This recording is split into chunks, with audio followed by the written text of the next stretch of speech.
महामृत्युंजय मंत्र का प्रभाव बहुत बड़ा है, बहुत ही प्रभावकारी मंत्र है यह मंत्र शिवजी भगवान को अर्पित है। संसार में सभी लोगों में शिव ही सत्य है और सत्य ही शिव है। शिव अनादि हैं, अनंत हैं, परब्रह्म हैं। शिव ही इस सारे संसार को संचालित करते हैं। आओ हम सब मिलकर शिवजी भगवान को नमन करते हैं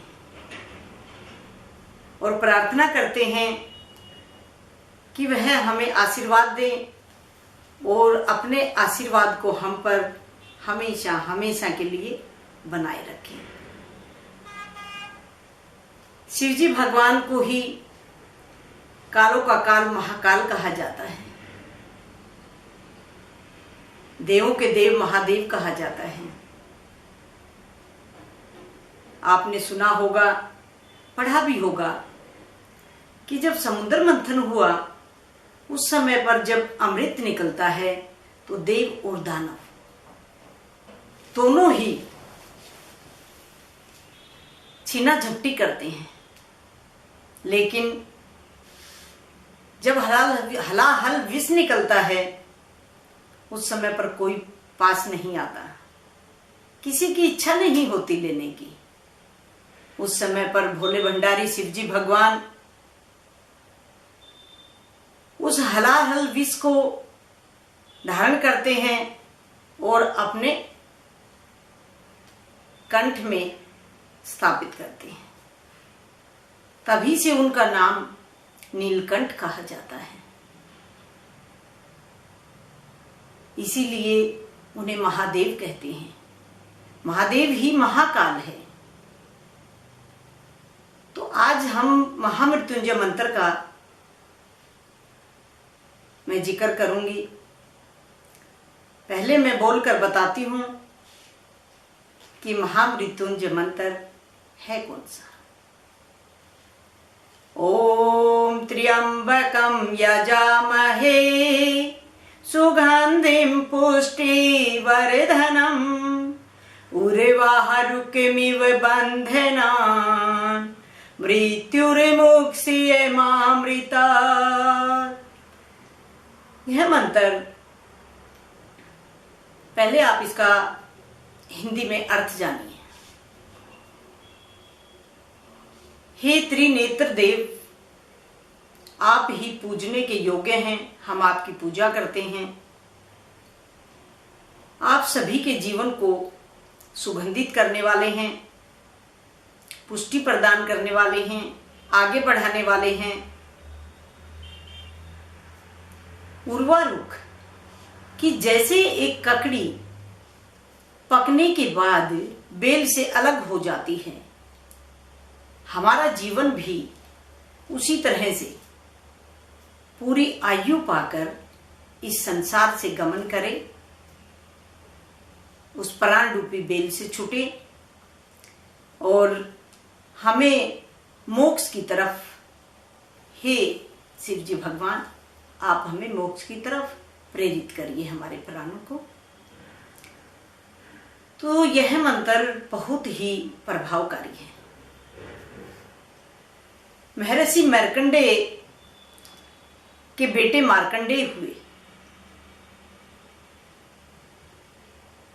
कहते हैं कि मार्कंडेय ऋषि की पत्नी को, क्योंकि बहुत समय तक उनको कोई संतान पैदा नहीं हुई, वह दिन रात भक्ति करते थे, प्रभु से संतान की इच्छा करते थे।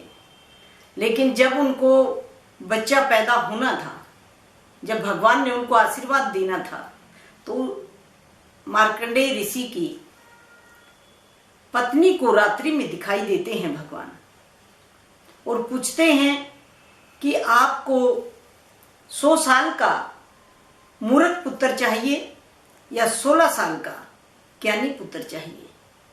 तो मार्कंडेय ऋषि की पत्नी कहती है कि मुझे 16 साल का ज्ञानी पुत्र चाहिए, हम मूर्ख पुत्र का क्या करेंगे।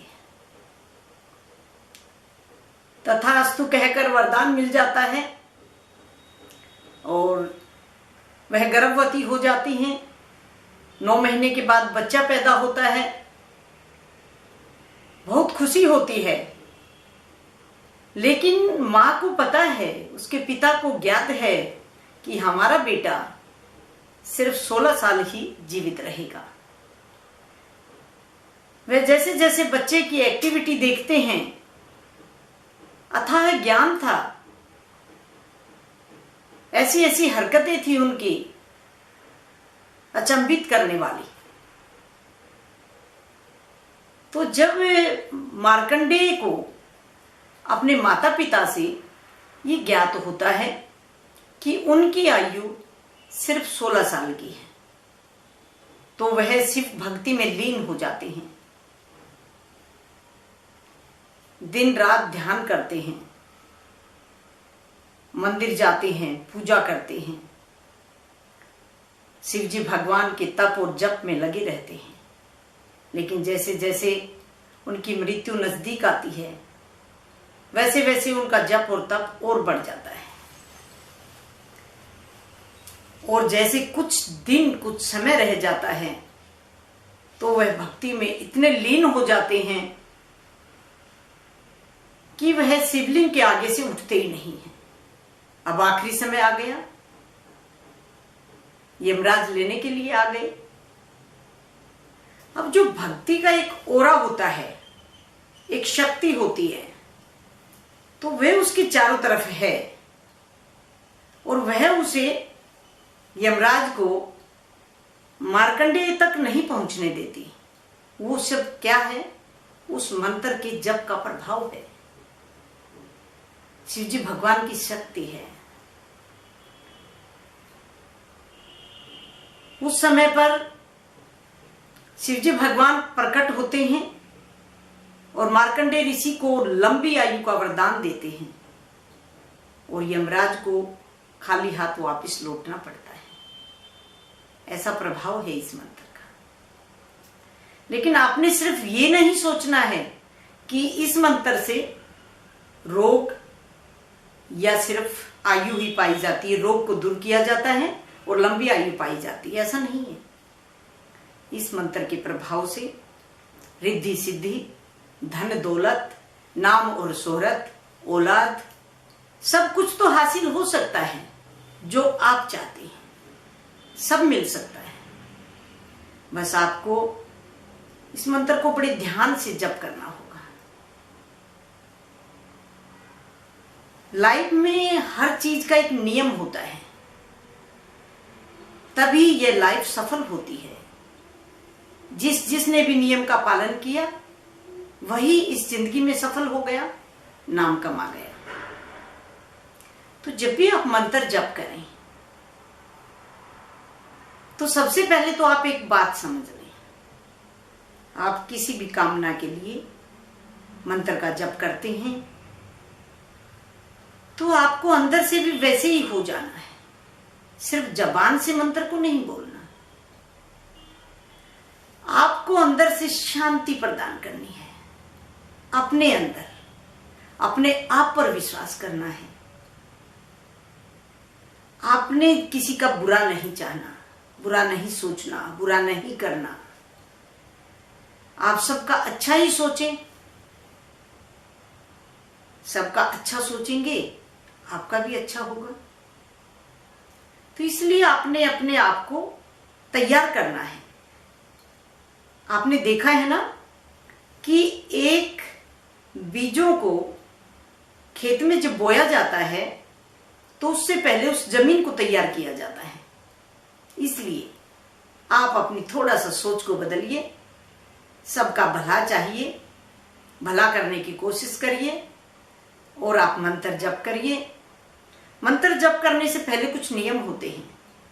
आपने ऐसे नहीं कि किताब से मंत्र पढ़ा और आप जप करने लग गए, उसका प्रभाव नहीं मिलता, पर असर नहीं होता। फिर आप कहते हैं कि कुछ नहीं है, लेकिन ऐसा नहीं है। मंत्र में कोई कमी नहीं है, भगवान देने में कहीं कसर नहीं छोड़ता, बस आपको मांगना नहीं आता। सीधी सी बात है। कुछ नियम है, उनका आप पालन करिए और फिर आप मंत्र का जाप करिए। नंबर 1, सबसे पहले आपने इस मंत्र को किसी गुरु या किसी सिद्ध पुरुष से बोलकर वह आपको दे और आप इसे ग्रहण करें। नंबर 2, आपका जो स्थान है जहां बैठ के आप मंत्र जप करना चाहते हैं वह निश्चित हो। ये नहीं कि एक दिन बेड पे बैठ के किया, एक दिन मंदिर में बैठ के किया, एक दिन चलते चलते कर लिया। नहीं, स्थान निश्चित हो, आपका समय निश्चित हो कि रोजाना आप 6 बजे करते हैं, 7 बजे करते हैं, जो भी आपको समय मिलता है उसके हिसाब से आप समय निश्चित करें। उसके बाद आप जप की संख्या निश्चित करें कि आपको कितने मंत्र करने हैं और कितने दिन तक करने हैं। ये सभी नियम हैं।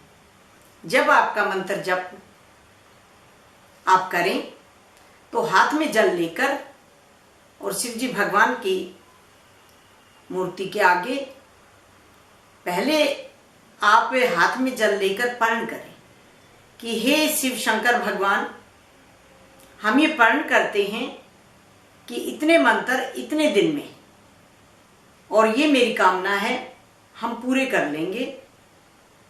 आप हमें आशीर्वाद दें कि ये निर्विघ्न पूरा हो जाए और आपका आशीर्वाद हम पर हमेशा बना रहे। और उस जल को शिव जी भगवान की मूर्ति के सामने छोड़ दें और अपने मंत्र जप में लग जाइए। जब आपका मंत्र जप पूरा हो जाता है, जितना आपने प्रण लिया है, उसके बाद आखिरी दिन, पूर्णता के दिन आपने हवन करना है। जितना मंत्र जप आपने किया है उसका 10वां हिस्सा, उसका आपने बोलकर आहुति डालनी है हवन में, दशांश की। शांत बने रहिए, विचलित मत होइए, मन पर काबू रखिए, भगवान पर विश्वास रखिए। आप देखेंगे कि जैसे ही आपका हवन पूरा होता है तो भगवान से आप प्रार्थना करिए, हे भगवान, आपने निर्विघ्न हमारे प्रण को पूरा किया, आपका बहुत बहुत धन्यवाद। और अब जो हमारी इच्छा थी उसे भी आप पूर्ण करने की कृपा करें, और हमारे से जो गलती हो गई है उसे भी क्षमा करने की कृपा करें। ऐसा जब आप करते हैं तो जो भी आपने प्रण लिया था, जो भी आपने प्रण लेते समय इच्छा जाहिर की थी कि मेरा ये काम होना चाहिए, मेरा वो काम होना चाहिए, आप देखेंगे कुछ ही समय में वह व्यवस्था होने लगती है। वह शक्ति आपके लिए व्यवस्था प्रदान करती है। ऐसा प्रभाव है इस मंत्र का, आप दिल से करिए। क्योंकि कई बार ऐसा होता है कि आप सोच लेते हैं लेकिन कर नहीं पाते। तो कबीर साहब ने एक बड़ी अच्छी बात कही है कि काल करे सो आज कर और आज करे सो अब, पल में प्रलय होएगी और बहुरी करेगा कब। तो जो आपने सोचा है उसे आज से शुरू कर दीजिए। अपने कल को कल नहीं, रोज आज बनाइए। जो रोज आज में जीते हैं, कल का इंतजार नहीं करते, उनका रोज ही आज रहता है और वो जिंदगी में सफलता प्राप्त करते हैं। ऐसा प्रभाव है इस मंत्र का। बड़े ही लग्न और शुद्धता के साथ आप इस मंत्र का जप करेंगे और जो चाहे आपको वही फल आपको मिलेगा। ओम नमः शिवाय।